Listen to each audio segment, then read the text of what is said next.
Hi, this is Stitch with Suze, and hopefully this little video will give you some inspiration. It's not that we're doing so unusual of stitches, so many unusual stitches.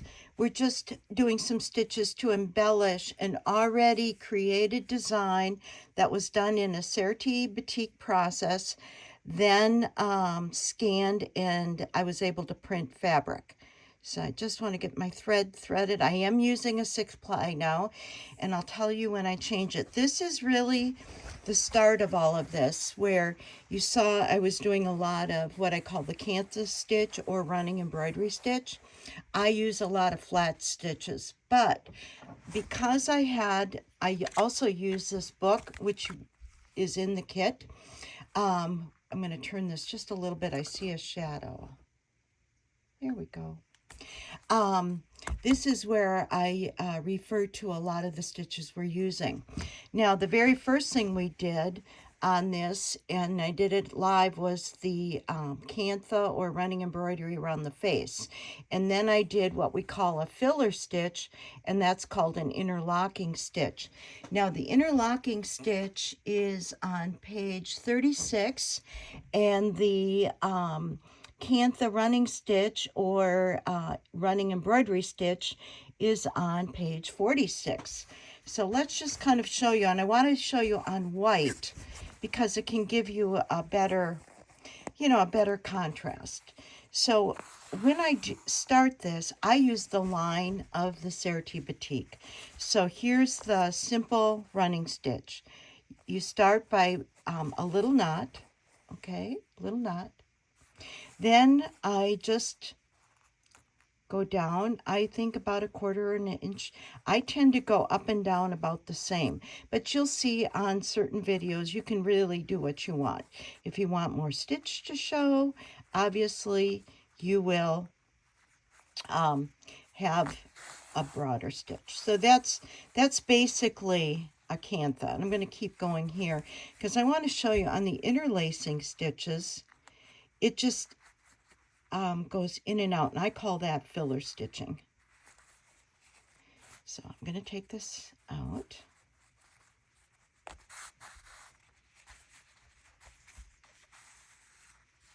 Put that back on screen. Okay, that's a good example of a running stitch. I'm going to grab a scissors here, which is hiding. You do need a scissors. Obviously, I did not include one in the kit. Now, again, I'm going to rethread to a different color, just so you get a better feel of this running stitch. And I just have some scrap thread here. I'm going to quickly wax the end. And here's the candle that I put in. This is what I use. And then I do clip the end so it's flush. There we go. And if you saw my Stitch with Suze video, I needle the thread. I don't thread the needle. So I put that through here. I pinch and then put it through. There you go. Now, for a running stitch where I'm going to do some filler, I did tell you in the video I don't like knots together. So what I'm going to do is I'm going to backtrack, but I try to hide my entrance underneath the thread that's on top. So I'm just going to go through the white area from the back side. Okay. And you'll see right here, here's the stitch that's on top, and here's my stitch coming out. And I don't like to put knots next to each other. All right, I'm going to move this, kind of tilt this around. A running thread or filler goes into a running, and I've got a space here, so I'm coming out of, when I look at this is the bottom of my thread, so I'm going to enter the bottom of the running stitch. Yep. Here I'm coming out the top of the thread, so I'm going to enter the top of the thread. So basically when I do a filler or interlace stitch, I'm up, down. It becomes a little bit of a scallop.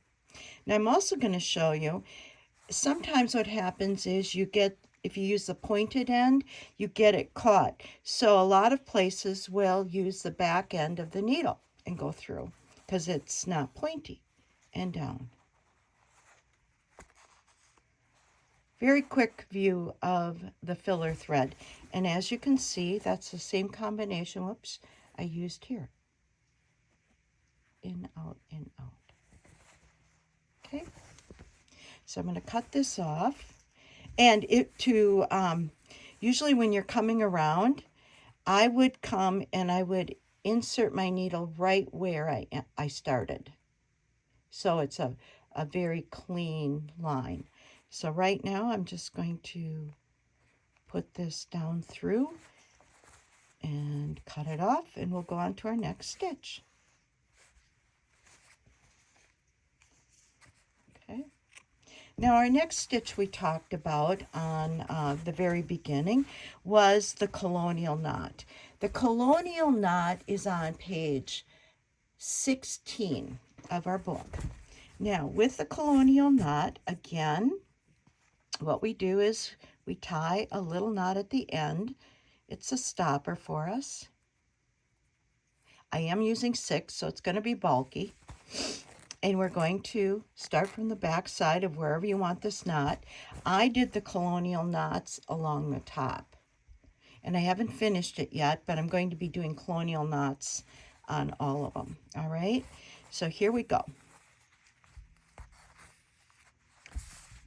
A Colonial knot, you'll want to, let's get this over here. You'll want to make just kind of what I call a little hump, a little mountain, a little soft side of the end, and you're going to put your needle on top, right here, right on top. But on the other side, you're going to go through the bottom part of the thread. So your top, bottom. Okay, now we are going to then take this, okay, it's all placed. I'm going to lift it, and I'm going to go over the top part of the needle and down. And we're going to tighten this up.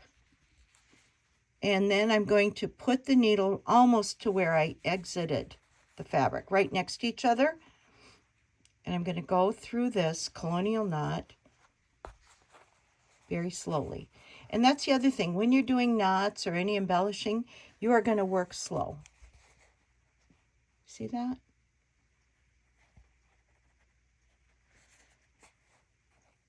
It looks like a little bit of a rose.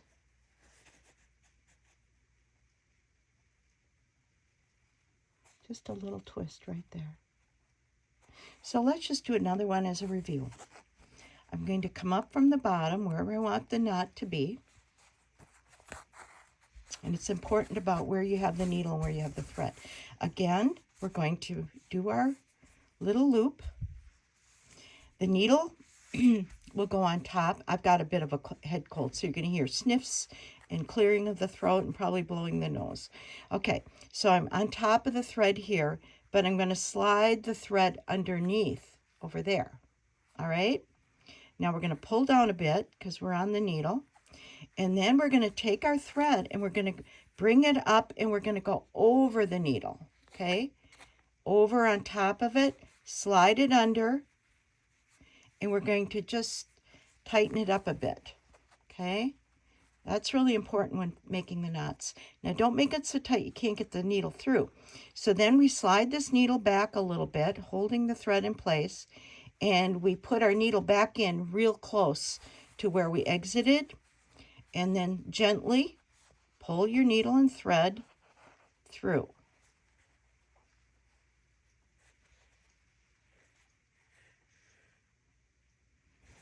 And you have another nice Colonial knot. There. Try to get it where there's a little more light. All right? All right. So we're done with that.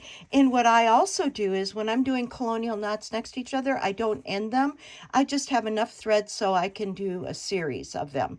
Then I'll knot it off when my thread gets real short. All right. So I'm going to take this off now. And let's thread another piece. And this is an interesting thing, is the bullion. Now the bullion I am going to tell you, I struggled with a little bit. And I'm going to try to get back to my black thread. Where is that? Oh, right here. So I'm going to tie a knot because I want you to see this. And we're going to rethread it. And we're going to do a bullion. And those will be the first. And I'll show you where I put the bullion knot on the pieces. I put them by the claws. And the bullion, I'm looking at my notes here. The bullion stitch is on page 10. They run in alphabetical order. But one thing I know when I was showing you on, when we did the live, it was hard to see. And I'm hoping this is a little better. So we're coming from the bottom. And for the bullion, you put your needle in and you're going to point it to the exit. So wherever you put this in, you're going to know that the length you want to cover is to the right, because I'm right-handed, all right? So I'm going to do about 1/2 inch. I'm going to bring this out real close to where I had exited. So it's going that way. And I'm not pulling it through yet. I'm going to wrap this about 6 times. 1, and the thread that I'm using is the one that's exiting right here. Okay? So 1, 2, 3, 4, 5, 6. I'm going to kind of bring that down. Okay? And I'm going to pull this through. I'm holding the thread with my thumb and pointer finger on my other hand. I want to pull this through. Okay?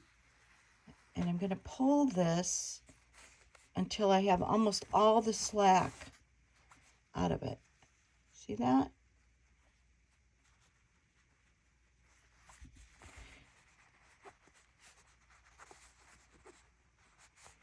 And here's where it ends. And I'm now going to put it right back in. So we end it. And then I'm going to show you.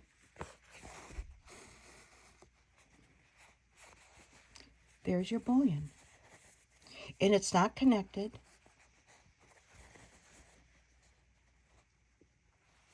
And it gives a nice length of solid coil thread. Okay, let's do it again. I'm coming out.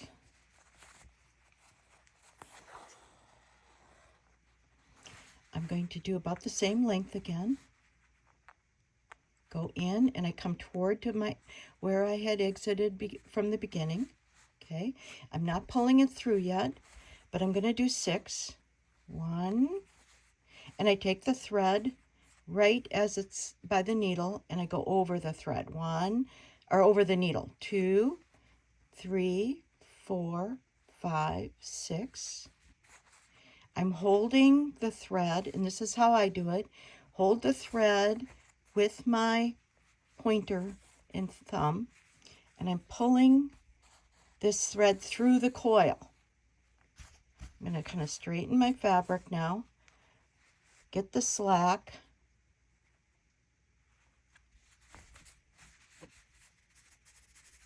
kind of pull it gently.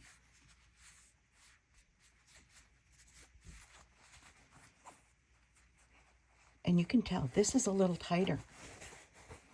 Didn't mean to, but you can tell it's just not quite as thick. But that, you don't have anything under here, but it's a solid.